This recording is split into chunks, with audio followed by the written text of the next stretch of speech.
Desde hace décadas, el gobierno de Birmania, un país en Asia también conocido como Myanmar, libra una violenta persecución contra los musulmanes rohingya, una minoría étnica de ese país. Este es un conflicto que se ha intensificado tanto en los últimos años que ha sido calificado como la crisis de refugiados de más rápido crecimiento del planeta, ya que miles de rohingya se han visto obligados a escapar, a huir de su país. Para botar del país a esta minoría, los militares birmanos utilizaron todo tipo de tácticas espantosas. Bueno, represión fuerte, hubo torturas, asesinatos, violaciones, les quemaban las casas, los pueblos y también, además de todo, utilizaban a Facebook. Así es, oyó bien. En el año 2018, el New York Times publicó una historia espantosa, donde revela que alrededor de 700 militares de Birmania iniciaron campañas de odio que incitaban a la violencia en contra de los rohingya y publicaban todo tipo de noticias falsas acerca de este grupo religioso. Y aunque Facebook ya eliminó a estas páginas y a estos usuarios, la investigación nos demuestra el increíble poder que tienen las redes sociales para influenciar la realidad. Y justamente de esto nos viene a hablar hoy nuestro invitado, Peter Singer. Ha escrito 6 libros sobre tecnología y guerra y también ha escrito una novela que se llama La Flota Fantasma. Él ha sido incluido entre las 100 personas más influyentes en materia de inteligencia militar en el mundo, según la revista Foreign Policy. Su último libro se titula Como la guerra y documenta cómo grupos terroristas y gobiernos utilizan las redes sociales como un arma de guerra. Hoy Singer nos acompaña para explicarnos todo esto. Miren. El uso de redes sociales entre amigos o en política es bien conocido. Mucho menos conocido es el uso de estas redes en la guerra, que es lo que usted escribe. Cuéntenos sobre eso. Verás, en Rusia, por ejemplo, hay unidades de inteligencia militar que utilizan las redes sociales para influenciar desde lo que pasa en el campo de batalla en Siria y Ucrania hasta el comportamiento de los votantes en Estados Unidos. En otros lugares vemos jóvenes que no solo se toman selfies, sino que usan las redes sociales para hacer reclutamiento en Irak o Siria para el autodenominado Estado Islámico o ISIS, y también como un arma en el conflicto armado. Por ejemplo, para la batalla de Mosul en 2014, este grupo terrorista creó el hashtag o etiqueta "Todos los ojos sobre ISIS" para anunciar su llegada.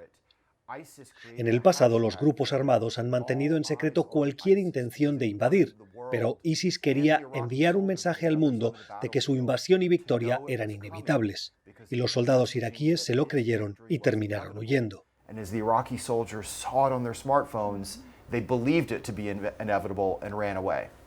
Cuéntenos cómo fue investigar este libro. Utilizamos desde estudios de Big Data hasta análisis históricos. También entrevistamos a personajes como el padre de la Internet, Vint Cerf, a reclutadores de grupos extremistas y a oficiales del ejército. Incluso hablamos con celebridades que nos explicaron cómo manipulan a los medios y al público para obtener lo que quieren. Y fue fascinante encontrar que sus métodos eran los mismos utilizados por políticos y terroristas. Como siempre, todas las tecnologías pueden ser usadas para el bien y para el mal. Denos algunos ejemplos en este caso. Absolutamente. Por un lado, reduce nuestra privacidad y permite que los estados autoritarios controlen a la población con mayor facilidad. Por el otro, ha llevado a la aparición del periodismo ciudadano. Uno de los personajes más interesantes del libro es una niña de 9 años que se convierte en la reportera de su pueblo, pues el diario local ya no existía. Fue la primera persona en reportar acerca del primer asesinato que ocurría en el pueblo en más de una generación. Y cuando la policía le pidió que no contara la historia, ella respondió: "No, yo soy periodista. Conozco mis derechos. Tan solo tiene 9 años". Estados Unidos inventó estas tecnologías y sin embargo Estados Unidos ahora es muy vulnerable a estas tecnologías. Esa asimetría es un problema importante en estos tiempos. Es muy irónico. Ahora las otras democracias miran a Estados Unidos y dicen: aprendamos para que no nos pase lo mismo. El modelo a seguir son los países bálticos como Estonia, Letonia, Lituania. Son democracias digitales muy establecidas y han descubierto la manera de prepararse. Por ejemplo, de la misma manera que alertan a la población de un posible huracán o un brote de una enfermedad, alertan a la población de posibles amenazas cibernéticas. También tienen campañas de educación para enseñarle a personas de todas las edades cómo navegar la Internet y cómo diferenciar entre lo que es real y lo que es falso.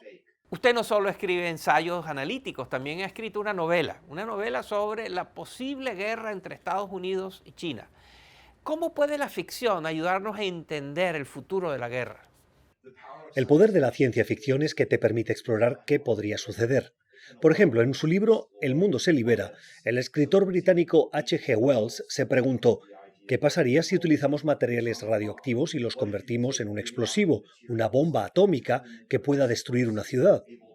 Y esto fue en 1913, mucho antes de la Segunda Guerra Mundial. La ciencia ficción también te permite explorar preguntas éticas. Por ejemplo, recordemos la película de Stanley Kubrick en 1964, Doctor Insólito. Está usted hablando de un asesinato masivo, no de la guerra. Señor presidente, no digo que con esas ideas se le haya caído el cabello, pero sí digo que no habría más de 10 o 20 millones de soviéticos dependiendo de la muerte. Un científico una vez me dijo que lo más poderoso de este film es que mostraba un mundo en el cual la gente pensaba que el uso de bombas atómicas era una buena idea. Un panorama muy parecido a la Guerra Fría. Como la guerra, el uso armado de las redes sociales. El libro que Peter Singer escribió junto con Emerson Brooking. Muchas gracias.